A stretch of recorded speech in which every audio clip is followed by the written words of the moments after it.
எல்லோருக்கும் வணக்கம்ப்பா. இன்றைக்கி நம்ம பாவக்காய் வறுவல் செய்ய போகிறோம். முதல்ல பாத்திரத்தில் 2 ஸ்பூன் எண்ணெய் ஊற்றிக்கோங்க. எண்ணெய் வந்து லைட்டாக காயட்டும். காஞ்ச பிறகு தாளிப்புக்கு தேவையான உளுந்தம்பருப்பு, கடுகு சேர்த்து லைட்டாக பொரிக்க விடுங்க. நல்லா பொரியட்டும். பொரிஞ்சதும் கட் பண்ணி வச்சுருக்க வெங்காயத்தை சேர்க்கணும். வெங்காயம் வந்து எப்போதுமே நான் சொல்லிகிட்டே இருப்பேன், நல்லா வறுபடணும் அப்படின்னு சொல்லிட்டு. ஆனால் இந்த தடவை அப்படி இல்லை. வெங்காயத்தை லைட்டாக வதங்கினாவே போதும். பாவக்காய் பொரியலுக்கு வந்து வெங்காயத்தோட அளவு வந்து கொஞ்சம் அதிகமாக இருக்கட்டும். ஏன்னா பாகக்காய் வந்து கசப்புங்கிறதுனால வெங்காயம் அளவு வந்து கொஞ்சம் அதிகமாக இருந்தால் தான். பாகக்காய் கசப்புங்கிறதுனால வெங்காயத்தோட இனிப்பு சுவை சேர்ந்து நல்லா காம்பினேஷனாக நல்லாயிருக்கும். அதுவும் நம்ம முக்கியமாக சேர்க்க வேண்டியது வந்து சின்ன வெங்காயம் தான். பெரிய வெங்காயம் சேர்க்க வேண்டாம். சின்ன வெங்காயத்தை சேர்த்து கொஞ்சம் லைட்டாக கிளறி விடுங்க. கிளறினோடனே கொஞ்சமாக வதங்கினோனையும் இப்போ வந்து பாவக்காவை சேர்த்துக்கலாம். நான் சின்ன சின்னதாக தான் கட் பண்ணி வச்சுருக்கேன் பாவக்காவை. சில பேர் ரவுண்டாகவும் கட் பண்ணுவாங்க, அது அவங்களுடைய விருப்பம். நான் ஒரு 1/4 கிலோவுக்கு அளவுக்கு கட் பண்ணியிருக்கேன்.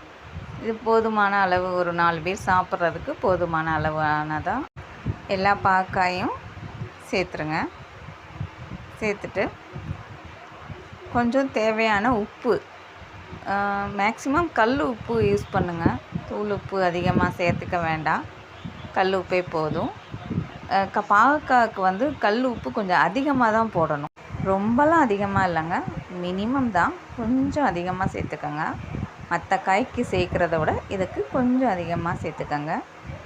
ஏன்னா அந்த பாவக்காய் வந்து உப்பை வந்து உறிஞ்சிடும், கசப்பு தன்மையை வெளிவிடும். அதுக்காண்டி தான். போட்டதுக்கப்புறம் கொஞ்சமாக மஞ்சத்தூள் போட்டு லைட்டாக கிளறி விடுங்க. தண்ணி சேர்த்துறாதீங்க, எந்த சூழ்நிலையுமே தண்ணி சேர்க்க வேண்டாம். இது வறுவல் தான். சில பேர் தண்ணியை தெளிப்பீங்க, அதை தெளிக்கலாம் வேண்டாம், இப்படியே இருக்கட்டும். இதிலே நம்ம வந்து இப்போ இந்த ஸ்டேஜில் வந்து அடுப்பை சிம்மில் தான் வச்சுக்கணும். அதுக்கப்புறம் எப்போவுமே ஹை ஃப்ளேமில் இருக்கக்கூடாது, சிம்லே தான் இருக்கணும். எண்ணெயிலேயே நல்லா வதங்கணும். எந்த அளவுக்கு எண்ணெயிலே வதங்குதோ அந்த அளவுக்கு டேஸ்ட்டாக இருக்கும். கருவேப்பிலை இந்த ஸ்டேஜில் வந்து நம்ம கருவேப்பிலை சேர்த்துக்கலாம். கருவேப்பிலை சேர்த்துட்டு அப்படியே சிம்லே விட்டுறணும், அதை டிஸ்டர்பே பண்ணக்கூடாது. நான் வந்து எல்லா வறுவல்லுமே கருவேப்பிலையை கொஞ்சம் அதிகமாக தான் சேர்த்துக்குவேன். கருவேப்பிலை வந்து நல்லதுன்னு ஏற்கனவே சொல்லியிருக்கேன். முடி வளர்ச்சி அதிகமாகும், கண்ணுக்கு ரொம்ப நல்லது, இளநரை வராமல் தடுத்துரும். அதுக்காக தான் எவ்வளோ தூரம் நம்ம கருவேப்பிலையை சேர்க்குறோமோ அந்தளவுக்கு சேர்த்துக்கங்க.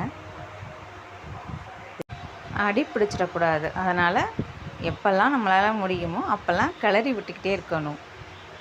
அடி பிடிச்சா நல்லா இருக்காது. கொஞ்சம் நேரம் மூடி போட்டு அப்படியே இருக்கட்டும், சிம்மிலே இருக்கட்டும். தேவையான போது ஓப்பன் பண்ணி மட்டும் கிளறி விட்டுக்கோங்க. 3/4 பதம் வதங்கின பிறகு தான் மிளகாத்தூள் சேர்க்கணும். காரத்துக்கு தகுந்த மாதிரி மிளகாத்தூள் சேர்த்துக்கோங்க. கொஞ்சம் அதிகமாகவே சேர்க்கணும், கசப்பு தெரியக்கூடாதுங்கிறதுக்காண்டி. சேர்த்துட்டு இதையும் லைட்டாக எல்லா காயிலையும் படுற மாதிரி கிளறி விடுங்க. ஏன்னா மிளகாத்தூள் எல்லா இடத்துக்கும் படணும்ல, அதனால தான். நல்லா கிளறி விட்டுட்டு, ஆனால் எந்த சூழ்நிலையுமே ஹை ஃப்ளேமில் வேண்டாம், லோ ஃப்ளேம்லேயே இருக்கட்டும் அடுப்பு. பாவக்காய் வந்து கொஞ்சம் நல்லாவே வதங்கிடணும். இப்போ ஒரு 3/4 பதம் வெந்துருச்சு. அப்புறம் கொஞ்சம் லைட்டாக மூடி போட்டுட்டு விட்டுடுங்க. அந்த மூடியில் உள்ள ஆவி தண்ணி பட்டே நல்லா வெந்துடும். இப்போ பார்த்தீங்கன்னா உங்களுக்கு கலர் சேஞ்ச் ஆனது நல்லா தெரியுது. நல்லா வதங்கிருச்சு. சூப்பராக வந்திருக்கு பாகக்காய். டேஸ்ட் பண்ணி பாருங்கள். உப்பு பத்தலைன்னா சேர்த்துக்கலாம். ஏற்கனவே நம்ம நிறையா உப்பு சேர்த்துருக்கோம், அதனால் போதும். இப்போ சில விருப்பப்படுறவங்களுக்கு நாட்டு சக்கரை தூவிக்கலாம்.